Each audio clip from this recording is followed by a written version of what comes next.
Welcome to the You're Not Crazy podcast, hosted by Jessica Knight, a certified life coach who specializes in healing from narcissistic and emotional abuse. This podcast is intended to help you identify manipulative and abusive behavior, set boundaries with yourself and others, and heal the relationship with yourself so you can learn to love in a healthy way. You can connect with Jessica and find additional resources, content, and coaching at emotionalabusecoach.com. Before we begin, I just want to make a quick note. At the end of this episode, I spend the last 4 minutes walking through the way people work with me and where to find resources, my links, and my courses. If you are a returning listener or are already a client, you can absolutely skip that part. If you're new or trying to figure out what kind of support you need, it's there for you. It's the last 4 minutes. Thank you so much for being here. I recorded this podcast, I posted it, and then was cleaning up some things online this weekend and saw that 2 people reviewed it and said that there was some background noise, and I wasn't aware of that. And usually it's something that if that is present, my editor would tell me, or I would know that happened. And since I wasn't aware, I am going to re-record it. And so that's what this is. This is a re-recording of my episode on doublespeak because I think it's really important, and this episode will be replacing the one that's already there, but I also am going to reshare it and repost it because I don't want it to get lost in the shuffle, especially when this is an important topic. This term, doublespeak, I learned about a couple of months ago, and it's a term used in coercive control to describe when control hides behind concern. And when I think about it, it's the moment when your co-parent writes something that sounds reasonable on paper, and to the naked eye, it probably will sound reasonable, but you feel sick to your stomach and anxious because you see exactly what they're doing. That's doublespeak. They write things like, I just want what's best for our daughter, as they are actively taking a position that goes against what your daughter is asking for, what may or may not be medically advised, what is in their best interests. For example, if they tell the school that they're worried about her stress or refusing therapy or any actual support, they may say things like, I'm trying to keep this calm, but then they'll go ahead and file an emergency motion or other things in court claiming that it's your fault or that you're unreasonable. Meanwhile, they haven't actually done anything to work on the situation with you. And that pattern of saying they're going to do something, saying that they do something, saying that they care, and then not doing any of the things and actively working against you is doublespeak. When I learned this term, I thought it was very wild that I haven't heard it before. But I was reviewing trial documents for a client, something that I do often when clients are trying to prep for court. And they're so stuck in the patterns because it's what they lived for so long, they'll ask me to review it. Because in my own case, I know I can get stuck in the details, but when it's somebody else's, I can see the patterns and behaviors because my emotions are in it, but it's not in the same way that it comes up when it's my own child and my own battle. When I saw the word doublespeak come up, I thought for a moment, wow, that describes what so many people go through. So many people have been trying to name this. Doublespeak is contradictory communication that is self-serving and hides control behind concern or reason or moral positioning. And if that's what happens when someone says one thing and then does another, and you end up defending yourself. And I see this a lot as a coach in emails that start with, I just want what's best for the kids, but ends with the threat to file contempt if you don't do the thing that they're asking you to do immediately. And on paper, sometimes it looks calm or cooperative or reasonable. And to the court, it reads as reasonable, but to the person living it, it feels like psychological quicksand. And every word pulls you deeper into more confusion and feeling trapped like you're boxed in. And so doublespeak isn't a communication breakdown. It's literally just another way that they control things through all of these contradictions. And so there's so many examples I can give of this, but I want to show one of what this looks like in real life. I am going to change the name of the parents, but this is a real client example.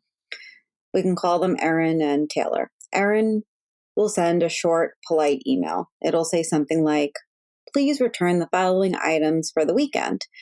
It's been almost 2 weeks since you said you dropped them off.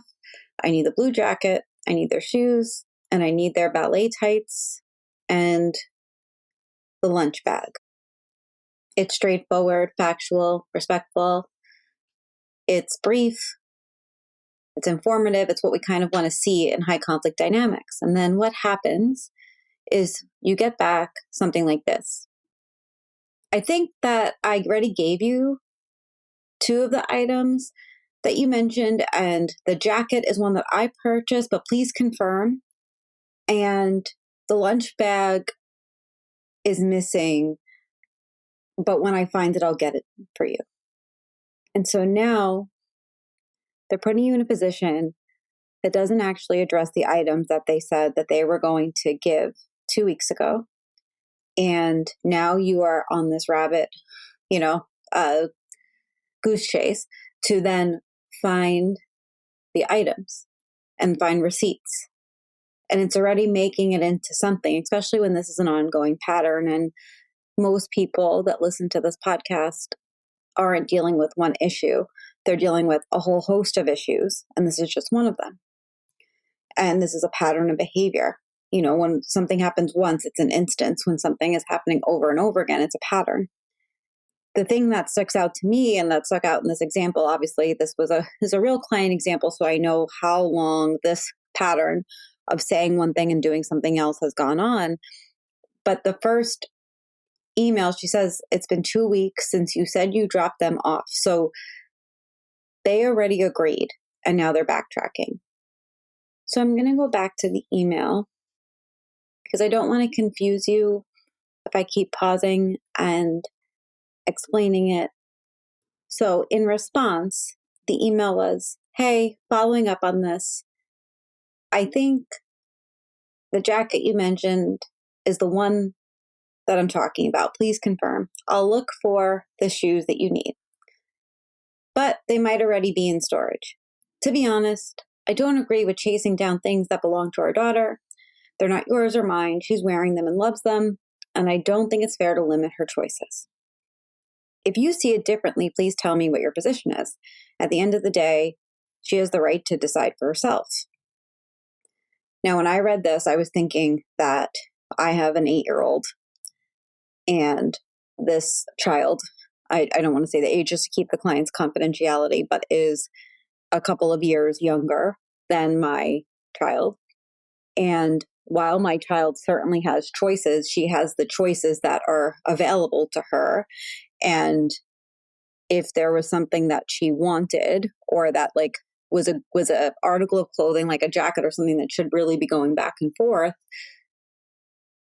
this is now becoming a different issue because it's sounding calm, it's sounding reasonable, it even can sound caring, but the context here is that the child is extremely young. That is a key point. The child is under the age of 5. And if this was a teenager that was having items go back and forth, maybe that's a different response.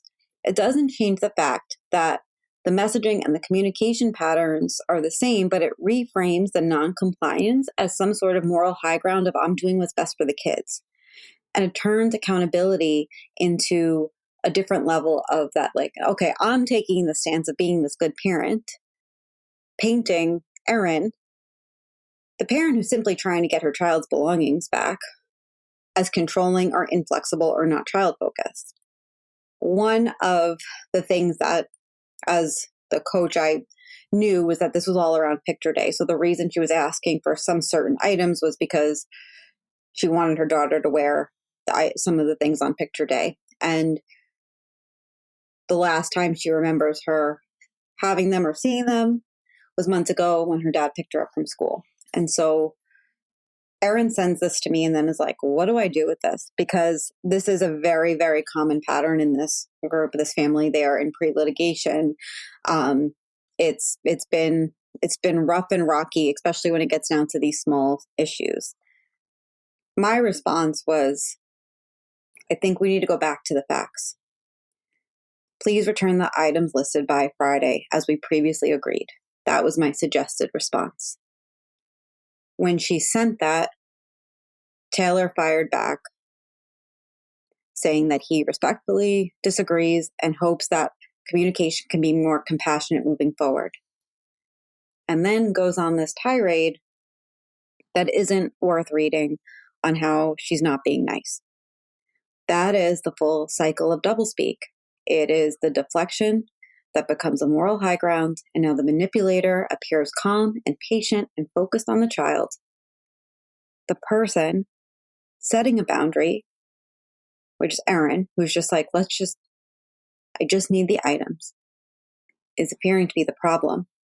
And my client is probably screaming into a pillow while this is happening, thinking, oh my God, our child is so small. How many years do I need to do this? I just need the sweater.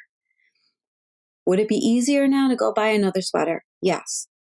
But if you take this and you take this into every other single experience that happens in high conflict divorces or relationships, it's not one instance. It is all of the different things that come up: extracurriculars, school, medical appointments, events, birthday parties. All of a sudden, it's not about what the child wants anymore. It's only about you limiting their parenting time in some way because you somehow scheduled this thing on their day that had nothing to do with you. I've seen this done with dance schedules. I've seen this done with birthday parties for friends. I even had somebody say, why did you sign her up for dance on this day when the child really only fit the age group for 2 classes and one was during the school day? So there was one choice. And when we are dealing with this and it puts us in that trauma response from dealing with it all the time, your heart's racing, you're feeling nervous, and you're going back looking to see who actually bought it. Do I actually have it? You're drafting responses. You're reaching out to somebody like me saying, what the hell is going on here? Am I being totally crazy? And sometimes you start softening your reply because you learn that being factual gets you labeled as being cold. And it makes you doubt yourself, and it trains you to communicate in the self-defense mode. When you live this, you know the feeling before you even finish reading the message. Your heart spikes and you do everything that you can do to make sense of it, because doublespeak isn't confined to one isolated topic, but it becomes the default mode of control in so many areas of co-parenting. And each time the same pattern repeats in the same way of language to sound cooperative, that's not actually cooperative. Things escalate very quickly, because when you try and take care of your child and prioritize them, it becomes an accusation of things that you're doing wrong and how you're not child focused. And so as you can see, this pattern brings you almost like out of reality because you're trying to insert logic into this illogical pattern. And so I was thinking about how to spot it, because I think it is such a helpful thing to look at. And the way that I came up with it was asking yourself, do their words and actions match? Do their concerns always require you to justify yourself? Do they contradict themselves but never seem confused by that? Do they never take accountability if you ask about it? Are they always contradicting themselves but they don't actually care? And if most of those are yes, then you are not misreading things at all. You're recognizing that that's manipulation. You don't have to fix it in the moment. You don't have to over-explain. They're not actually trying to get clarity. They're trying to get you to be compliant. That's why this is one of the tactics of coercive control. And what you can do is document these contradictions by keeping them side by side, what was said and what was done. And sometimes a lot of our documentation is in emails and documents, and there's value to printing them out and keeping them in a folder. It doesn't have to be around every topic, but for example, say this always comes up with extracurriculars. It might be useful for you even just to help ungaslight yourself, to keep these together so that you can show yourself or your attorney these examples of how they said this and they said this. And I have 15 examples of this because that's what I had to do to really begin to get down to the details of what was happening.